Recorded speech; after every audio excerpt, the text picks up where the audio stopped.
جس کو ہمارے ہاں شاہراہ ریشم کہا جاتا ہے۔ یہ بڑی ایک عجیب بات ہے تاریخی طور پر کہ چائنا کی سب سے مشہور ترین روڈ جو کہ پاکستان کی طرف کھلتی ہے، شاہراہ ریشم، سلک روٹ،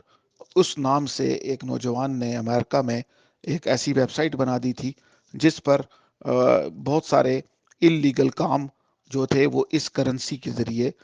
سر انجام دیے جا رہے تھے۔ آخرکار وہ پکڑا گیا، اس کی فیملی نے، اس کے والدین نے امریکن پولیس کو اس کے بارے میں مخبری کر دی کہ ہمارا بیٹا کوئی کام کاج نہیں کرتا، مگر اس کے پاس بے تحاشا پیسہ کہاں سے آیا ہے، اس کی تفتیش کرو۔ تو اس وقت امریکن پولیس کو اور قانونی اداروں کو پتہ لگا کہ ایک بہت بڑی انڈر گراؤنڈ اکانومی اس میں چل رہی ہے، تو جس کے بعد انہوں نے اس کے پیچھے سیریس ہو کر کے دیکھنا چاہا۔ جس طرح عام پیسے کے اوپر ایک سیریل نمبر ہوتا ہے جو اسی ایک نوٹ کے حوالے سے یکتا اور یونیک ہوتا ہے تاکہ وہ نوٹ دوبارہ سے کاپی نہ کیا جا سکے۔ کمپیوٹر میں یہ پرابلم ہے کہ چیزوں کی ہو بہو نقل ہو جاتی ہے،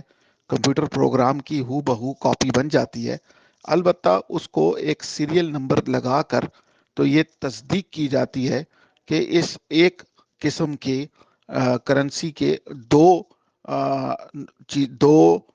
کرنسیز ایک وقت میں ٹریڈ نہ ہو رہی ہوں، یعنی اس کی نقل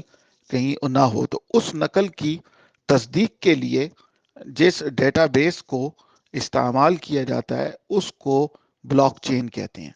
اور بلاک کا یہاں مطلب ہے کھاتے اور چین کا مطلب ہے سلسلہ، کہ بلاک چین آپس میں کنیکٹڈ ہوتی ہے کہ پیچھے جتنی ٹرانزیکشنز ہوئیں ان تمام ڈیجیٹل کرنسیز کے سیریل نمبرز ایک کھاتے میں ڈال کر اس کو بلاک بنا دیا جاتا ہے، اور جب نئی ٹرانزیکشنز آتی ہیں تو وہ پچھلی ٹرانزیکشنز کو میچ کر کے دیکھ لیا جاتا ہے کہ یہ جتنے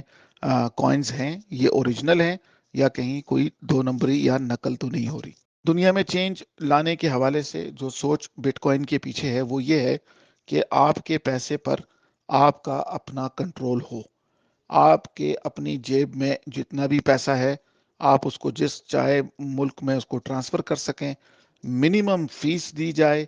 اس کے اندر ٹریڈ ہو، مگر کوئی تھرڈ پارٹی، گورنمنٹ، بینک اور کوئی حکومت نما چیز آپ کے پیسے کے اوپر کسی بھی قسم کا تصرف اختیار نہ رکھتی ہو۔ اس کو بٹ کوائن کی دنیا میں ڈی سینٹرلائزیشن کہتے ہیں، اور اس وجہ سے یہ دنیا میں ایک انقلابی طرز پر پچھلے 3 یا 4 ہزار سال کی انسانی تاریخ کے بعد ایک پیسے کے معاملے میں ایک بڑا چینج ہے وہ دیکھا جا رہا ہے۔ دنیا میں 4 بلین لوگ اس وقت سمجھے جاتے ہیں کہ ان کے پاس بینک اکاؤنٹ نہیں ہے، اس لیے وہ مین سٹریم پیسے کے دھارے میں نہیں آ سکتے، تو بلاک چین اور بٹ کوائن کے ذریعے ان لوگوں کو بینکنگ پرووائڈ کی جانے کا ایک عالمی منصوبہ بھی ہے۔ پچھلے تقریباً 8-9 سال میں اب اس کے استعمال میں جو سب سے مشہور ترین ڈیجیٹل کرنسی ہے، جو سافٹ ویئر کا پروگرام ہے جس کو بٹ کوائن کہتے ہیں، اس کی ایک ویلیو بن گئی ہے صرف اور صرف ڈیمانڈ کی وجہ سے۔ حالانکہ اس میں کوئی چیز ٹریڈ نہیں ہوتی، کوئی اس میں کوئی خرید و فروخت کسی گھر کی، زمین کی، جائیداد کی یا کسی اور چیز کی نہیں ہوتی، صرف اس سافٹ ویئر پروگرام کا کچھ حصہ لوگ خرید کر اپنے پاس بٹ کوائن کر کے جب رکھ لیتے ہیں تو پیچھے ڈیمانڈ بڑھ جانے سے جو بٹ کوائن رہ جاتے ہیں آپس میں ٹرانزیکشنز کے لیے، ٹریڈنگ کے لیے، اس کی بھی مارکیٹ ٹریڈنگ کرتی ہے جس طرح سٹاک ٹریڈنگ ہوتی ہے، اور کافی ٹیکنیکل ہونے کی وجہ سے عام لوگوں تک ابھی تک اس کی اس طرح سے بھرپور رسائی نہیں ہے، جس کی وجہ سے اس کی ڈیمانڈ کی وجہ سے اس کی ویلیو بن گئی ہے۔ اور اسی کی نقل میں بہت سارے تقریباً 5,000 کے قریب اور سافٹ ویئر پروگرامز ہیں جن کو مختلف ناموں سے آلٹرنیٹ کوائن یا آلٹ کوائن ALT کوائن کہا جاتا ہے، جن کی بھی اپنی ایک بڑی زبردست مارکیٹ ہے، جن میں سے ٹاپ پر ایتھیریم کر کے ایک کمپنی ہے جو کہ ایک 19 سالہ رشین امریکن نوجوان نے بنائی، اور اس وقت وہ دنیا کے امیر ترین لوگوں میں اس کا شمار ہوتا ہے۔ اور وہ بچہ ابھی بھی تقریباً کوئی میرا خیال ہے اس کی عمر اس وقت 25-26 سال ہی ہوگی. وہ کینیڈا کے ایک صوبے میں اس وقت رہائش اختیار کیا ہوا ہے. یہ جاننا بھی ضروری ہے کیونکہ ان کوائنز کے پیچھے شخصیات ہیں جو کہ دنیا میں ایک چینج بھی لانا چاہتے ہیں. اور اس کے علاوہ بٹ کوائن کا استعمال آلٹرنیٹ کوائنز کی شکل میں بہت سارے دیگر امور کے لیے بھی ہو رہا ہے، جس میں چیزوں کی خرید و فروخت، اصل اور نقل کی تصدیق اور اوریجنل مالک کا عطا اور پتہ، جو کہ تھوڑے سے ہمارے جیسے ملکوں میں یہ نظریات، یہ کانسیپٹ فی الحال لوگوں میں، عوام میں رائج نہیں ہے، جس کی وجہ سے ان کے تصور کو بھی سمجھانا جو ہے وہ عام آدمی کو جب تک نظر اس کا فائدہ نہیں آئے گا وہ نہیں سمجھ سکے گا. میں نے بہت سارے یوٹیوبرز دیکھے ہیں بچے جنہوں نے جا کر کے عام آدمی، ریڑی والے کو یا وینڈر کو، اس چیز کی، اسٹریٹ وینڈر کو سمجھانے کی کوشش کی تو انہوں نے کہا کہ نہیں سر، یہ کیسے ہو سکتا ہے، گولڈ تو گولڈ ہوتا ہے، اور اس طرح کی باتیں سنی. اور اس میں تھوڑی سی یہ مشکلات پیدا ہو رہی ہیں صرف اس لیے کہ یہ ایک نیا اور انوکھا اجنبی سا آئیڈیا ہے. البتہ بڑے آرگنائز طریقے سے اس کو بھی بزنس میں کنورٹ کر کے لوگوں کو ایکسچینج کی شکل میں، ٹریڈنگ پلیٹ فارم جو ہے کرپٹو کا، اور ویلیو ٹرانسفر کے لیے بھی. اگر اس میں مثال کے طور پہ ایک آدمی 2 کروڑ روپے کا بٹ کوائن خرید لیتا ہے اور وہ اپنے فون میں اس رقم کو کوڈ کی شکل میں سیو کر کے دنیا کے کسی ملک میں بھی چلا جائے تو اس کو کسی بھی قسم کی کسٹم یا کوئی بھی پینلٹی یا پیسے کی ڈکلیریشن نہیں کرنی پڑتی، اور وہ وہاں جانے کے بعد اسی کرپٹو کو لوکل بینک اکاؤنٹ کے اندر تھوڑے تھوڑے لمٹ میں منتقل کر کے لوکل کیش کرنسی میں نکال کے اپنے لیے استعمال کر سکتا ہے. کسی بھی قسم کی کوئی انکوائری، کوئی پولیس، کوئی انویسٹیگیشن اس کے ساتھ نہیں ہو سکتی جب تک کہ وہ کسی لمٹ کو نہ کراس کرے. جیسے امریکہ کی بینکوں میں 10,000 کا ایک لمٹ ہے کہ جب آپ اس کی ٹرانزیکشن کرتے ہیں تو ایک پیچھے واچ کرنے والے اداروں میں گھنٹی بجتی ہے. سویلین کے لیے، بزنس اکاؤنٹ کے لیے لمٹ زیادہ ہے. تو اس قسم کی تمام جو سیکیورٹی ہے وہ بائی پاس ہو جاتی ہے اس کی وجہ سے. میں جو مزدور طبقہ، اسپینش اور یہ ساؤتھ امریکہ کے لوگ ہیں، وہ ان لوگوں نے سب سے پہلے بٹ کوائن کو استعمال کرنا شروع کیا کہ بٹ کوائن کو بیچنے کے لیے، خریدنے کے لیے کسی بھی قسم کی آئی ڈی کی ضرورت نہیں ہے. کوئی ڈرائیورز لائسنس، پاسپورٹ، شناختی کارڈ کی ضرورت نہیں ہوتی. آپ اپنا آن لائن جا کر ایک ایپلیکیشن اپنے فون میں ڈاؤن لوڈ کر کے اس کو، جس کو والیٹ کہتے ہیں، بٹوا اردو زبان میں، وہ اپنا آپ بنا لیتے ہیں اور دوسرا آدمی آپ کو رقم کی اجرت میں یہ بٹ کوائن ٹرانسفر کر دیتا ہے، جس کو آپ لوکل مارکیٹ میں اے ٹی ایم مشین سے یا جو اس کے وینڈرز ہیں ان کو معمولی سی فیس دے کر، بینکوں سے بہت کم فیس پر آپ لوکل روپے میں کنورٹ کر سکتے ہیں. نہ تو آپ کو کوئی بینک اکاؤنٹ چاہیے، نہ ہی آپ کو کوئی آئی ڈی چاہیے، نہ ہی آپ کو کوئی فارم بھرنا ہے. صرف اور صرف وہ فون کا جو کوڈ ہے وہ دوسرے کو دینے سے یہ سہولت میسر آ جاتی. تیسرا اس میں طریقہ کار یہ ہے کہ اس کو کہتے ہیں لیکویڈیٹی پولز. جو سٹاک ایکسچینج ٹائپ جو ادارے ہیں اس ڈیجیٹل کرنسی کے، ان لوگوں کو یکمشت کرپٹو کرنسی بیچنی ہوتی ہے کیونکہ وہ ٹریڈ کرتے ہیں. اس کو لیکویڈیٹی کہا جاتا ہے، اور وہ لوگوں کو پرووائڈ کرنے کے لیے ایکسچینجز عام لوگوں سے یہ کہتے ہیں کہ آپ اپنے بٹ کوائنز جو ہیں وہ ہمارے ایکسچینج پر سٹور کر دیں تاکہ ہم ان کو دن میں ایکسچینج کے لیے یوز کریں، اور ہم آپ کو ان کو یہاں سٹور کرنے پر کمیشن دیں گے، جس کو وہ لوگ انٹرسٹ کہتے ہیں. وہ ٹرانزیکشنل کمیشن جو ہوتا ہے وہ کئی جگہ پر 2% سے لے کر کے 10-12% تک جاتا ہے. اور جتنے بھی آپ نے پیسے اس میں رکھے ہوتے ہیں، جیسے کہ ہمارے کئی دوست ہیں، انہوں نے $1 ملین جو ہے ایکسچینج کے اندر رکھا ہوا ہے، جو کہ لیکویڈیٹی پرووائڈ کر رہا ہے اور ان کو اس کے اوپر کمیشن آ رہا ہے. اس طریقے سے جو کمائی کی جاتی ہے وہ بالکل سیف ہوتی ہے، کیونکہ کوائنز آپ کے حفاظت میں رہتے ہیں، وہ استعمال ہوتے ہیں صرف ٹریڈ کے لیے، مگر وہ ٹرانسفر اس طریقے سے نہیں ہوتے، اس کی صرف انفارمیشن ہوتی ہے، کیونکہ آخر میں یہ ایک کمپیوٹر پروگرام ہی ہے جس کی ایک ویلیو بننے کی وجہ سے اس کو کوائن کی شکل میں لیا جاتا ہے۔ پیسے بنانے کے 2-3 طریقے ہیں۔ ایک طریقہ یہ ہے کہ آپ بٹ کوائن کو خرید لیں اور اس کے بعد بس اس کو جیسے سٹور میں رکھ دیتے ہیں، اپنے فون پہ چھوڑ دیں، اس کی قیمت انکریز ہوتی رہے گی۔ دوسرا طریقہ یہ ہے کہ اس میں سارا دن پرائس اس کی اوپر نیچے ہوتی ہے، مگر اس میں ایک بڑی اماؤنٹ جب تک نہ لگی ہو تو خاطر خواہ انکم نہیں ہوتی، مگر پھر بھی لوگ اس سسٹم کو سیکھنے کے لیے $1000، $500، $100، $40، $50 چھوٹی رقم سے بھی ٹریڈنگ کر کے سسٹم کو سیکھ لینے کے بعد پھر پولز میں جس طرح کمیٹی ہوتی ہے پیسے جمع کر کے اس کے ساتھ وہ کھیلتے ہیں، اور اس میں نقصان کے چانسز بھی ہوتے ہیں، لہٰذا اس میں احتیاط اور اس کی انشورنس کے حوالے سے جاننا چاہیے۔ اور تیسرا ایک بڑا انٹرسٹنگ نیا طریقہ ہے، 3 جگہ پر ان بٹ کوائنز کی انفارمیشن بہت ملتی ہے۔ ایک تو دنیا کی سب سے بڑی، مشہور ترین اور پرانی ویب سائٹ ہے کوائن ڈیسک، اور مزے کی بات یہ ہے انٹرسٹنگ کہ وہ ایک پاکستانی مسلمان برطانوی کی ہے، شکیل خان کی، جس نے پہلے کافی ساری ڈاٹ کام انڈسٹری میں کام کیا تھا، اور پھر تقریباً 2013 میں شاید اس نے یہ ویب سائٹ بنائی جو ابھی تک چل رہی ہے۔ یہ سب سے مشہور ہے، اس کا نام ہے coindesk.com۔ دوسری جگہ کوائنز کے بارے میں انفارمیشن ہے، ان کوائنز کی کمپنیاں ہوتی ہیں، ان کی اپنی ویب سائٹ بھی ہوتی ہے، اور فیس بک پر ان کے کمیونٹی گروپس ہوتے ہیں، جس میں کئی ہزار لوگ ہوتے ہیں، اور وہ مل کر اپنے کوائن کے حوالے میں ایڈورٹائزمنٹ، اس کی یوٹیلیٹی اور اس کی پرائس کے حوالے سے وہاں پر خبریں ملتی ہیں۔ تیسری چیز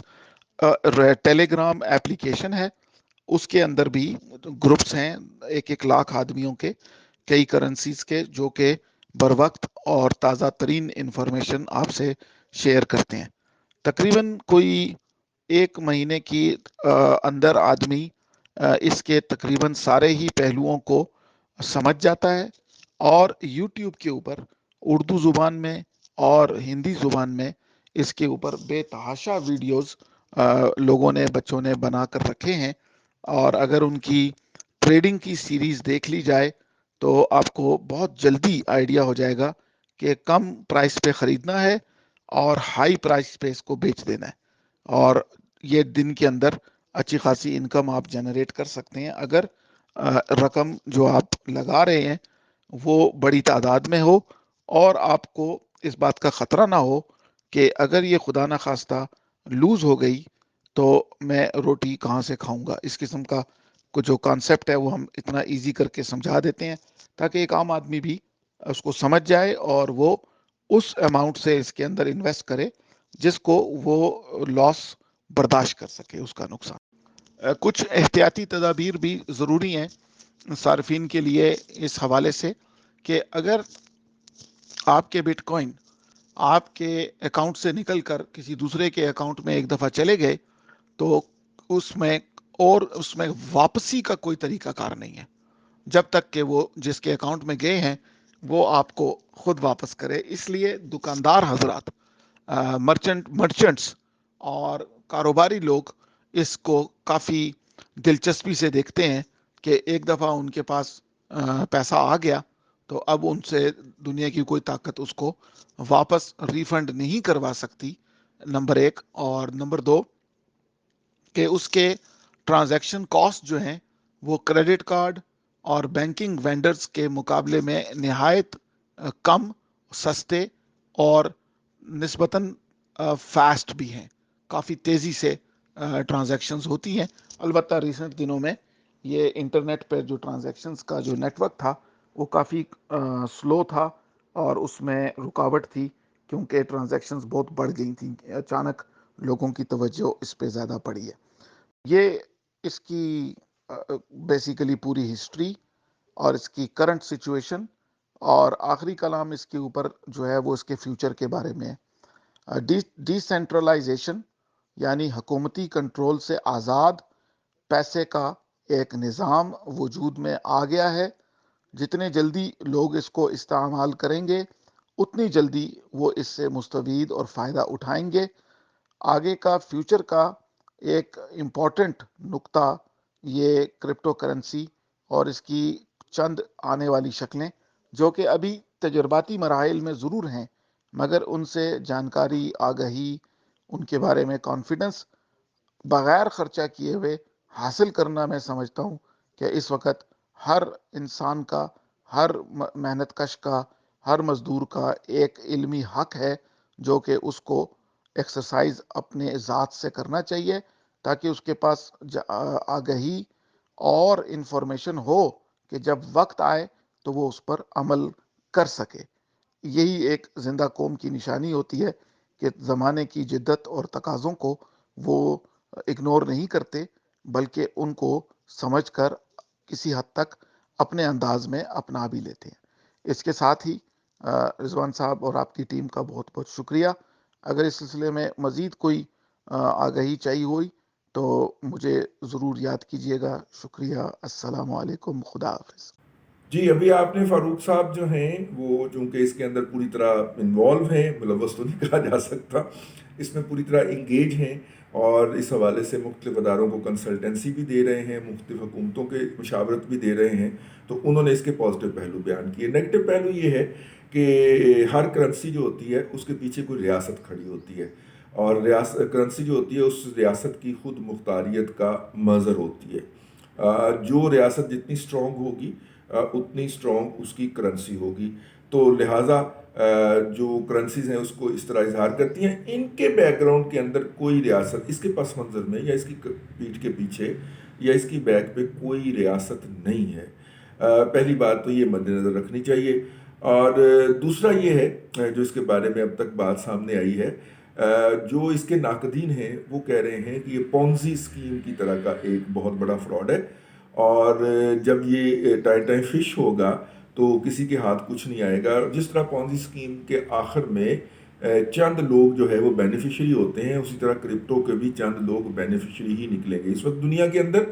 5000 سے زائد کرپٹو کرنسیز جو ہیں مختلف لوگوں نے لانچ کر رکھی ہیں، جو آئی ٹی کے اندر شدھ بدھ رکھتے ہیں اور وہ یہ کرتے ہیں۔ پاکستان کے اندر بھی ایک ڈوبیس کریکٹر جو ہے وہ اس وقت چیلنج کرتا پھر رہا ہے کہ جناب کرپٹو کرنسی جو ہے اس کو لایا جانا چاہیے اور اس کے اندر انویسٹ کر دیتے ہیں۔ فراڈیوں کا طریقہ کار ایک ہی ہے کہ اگر یہ کر لیا جائے تو پاکستان کا سارا قرضہ اتر سکتا ہے۔ ریاض ملک پاکستان کا سارا قرضہ زمین بیچ کے اٹھانے، پلاٹ بیچ کے، فراڈ کر کے، اسپیکولیشن کر کے، دھندا کر کے اتارنے کے شوق کے اندر ہے۔ یہ جو ہے یہ سائیکولوجیکل جو پیشنٹ ہے بیچارہ، وہ کراچی کا کیا نام ہے، وہ کار، ہاں، وہ بھی یہی کہتا ہوا پایا جا رہا ہے۔ ایک اور کریکٹر ہے اور وہ امریکہ میں ہوتا ہے، وہ امریکہ سے آ کے ہمیں بتاتا ہے کہ جناب ٹرانزیکشن آپ اس طرح کریں کہ ہر ٹرانزیکشن کے ساتھ کچھ پوائنٹ ہوں اور اس پوائنٹ کو ایسے انکیش کیا جائے اور یوں پاکستان کے سارے قرضے اتر سکتے ہیں۔ وہ بڑی دیر سے لگا ہوا ہے، میں نے اس کو 1998 میں فارغ کر دیا تھا، لیکن مستقل مزاجی آپ دیکھیے، اس بندے نے بعد میں ٹی وی میں آ کے بھی، ٹی وی کا ٹائم ہائر کر کے بھی آپ کا اور میرا دماغ کھایا اور بتایا کہ یہ جناب جو آپ ایک دوسرے سے لین دین کر رہے ہیں، اس کو اگر ہم پوائنٹس میں تبدیل کر دیں اور کرنسی غائب کر دیں اور یوں ہو جائے گا اور اس پہ انفلیشن سے نجات مل جائے گی۔ وہ بھی ایک صاحب ہیں، وہ بھی اسی طرح کے ذہنی مجہول آدمی ہیں۔ دیکھیے پیرلل سسٹمز بہت ہو سکتے ہیں، ٹھیک ہے، وہ ہمارے والے جو ہیں امریکہ سے آ کے ہمیں بتاتے ہیں کہ پاکستان کے مسائل کا حل کیا ہے۔ ہمارے ایک دوست ہیں، انہوں نے کہا کہ جناب امریکہ کے بھی تو بہت سارے مسائل ہوں گے۔ کہتے ہیں ہاں بہت سارے مسائل ہیں۔ کہتے ہیں آپ امریکہ کو کیوں نہیں بتاتے، یہ آپ بش کو کیوں نہیں بتاتے، ان لاڑ پہ پھر رکھو۔ اور وہ بڑی بڑی سفارشوں سے آ جاتے ہیں۔ یار میرے پاس وہ سفارش لے کے آئے تھے، میں اس وقت ہوتا تھا نیشن کے اندر، تو وہ مجید نظامی کی سفارش سے آئے تھے۔ بعد میں جن لوگوں کے پاس آئے وہ ان لوگوں کی سفارش سے آئے جن کے بارے میں آپ بات نہیں کر سکتے۔ یعنی وہ بندہ بڑی بڑی سفارش سے آتا ہے آپ کے پاس، جرنلسٹوں کے پاس، اور اس کا خیال ہے کہ جرنلسٹ اس کو پلیڈ کریں اور پاکستان کے اندر ریولوشن آ جائے۔ ظاہر ہے وہ باتیں کرتا رہ گیا، کچھ لوگوں نے اس کے اوپر آئی ٹی کے سافٹ ویئر کے سسٹم بنا لیے، یہ بھی اسی طرح کے سسٹم ہیں. لیکن coming back to that topic, اور وہ ٹاپک یہ ہے کہ کیا کرپٹو ہمارے لیے ہے. اگر ہم افراد کی حد تک بات کریں تو لمحہ موجود میں میری رائے کے مطابق ہمارے اور آپ کے لیے نہیں. ٹھیک ہے، ایک شخص جو سائیکل پہ میرے گھر کے اندر صفائی کرنے آیا ہے اور گاڑی دھو رہا ہے باہر، اس کو اگر میں فراری دے دوں اس وقت تو اس کے لیے فراری جو ہے وہ بیکار ہوگی. یہ فراری ہے ٹیکنالوجی کی، یہ عام آدمی کے لیے نہیں ہے. تو خاص تو پہلے بھی بڑا کچھ کرتے رہتے ہیں، فارکس کھیلتے ہیں، یہ کرتے ہیں وہ کرتے ہیں. خاص کی باتیں خاص تک رہنے دیں. اس سے یہ خطرناک کب ہوگی؟ جب یہ پاکستان کے ہر گلی محلے میں نیم خواندہ یا نا خواندہ افراد، نوجوان جن کے لمیٹڈ ریسورسز ہوں گے، جو کہ ایک بھی ڈیل انڈیپینڈنٹلی نہیں اٹھا سکتے ہوں گے، ان تک پہنچے گی تو یہ تباہی لائے گی. فارکس کا جو اسکیم 2002 میں ہوا تھا، اس وقت بھی یہی ہوا تھا. اور یہ کرپٹو کے ذریعے جو لوگوں کو گمراہ کیا جا رہا ہے، یہ بھی اس طرح ہوگا. عام آدمی کے لیے نہیں ہے. خاص اپنی حرکتیں پہلے بھی کرتے رہتے ہیں، اب بھی کرتے رہیں. ٹھیک ہے، یہ چھوٹا سا کچھ گزارشات تھی، میں نے کہا آپ کی خدمت میں پیش کر دی جائے. فیڈ بیک ضرور دیجیے گا، اور نیچے ہمارا ای میل ایڈریس ڈسکرپشن میں لکھا ہوا ہے. اللہ آپ کو آسانیاں عطا کرے اور آسانیاں خلق خدا میں تقسیم کرنے کی توفیق عطا کرے.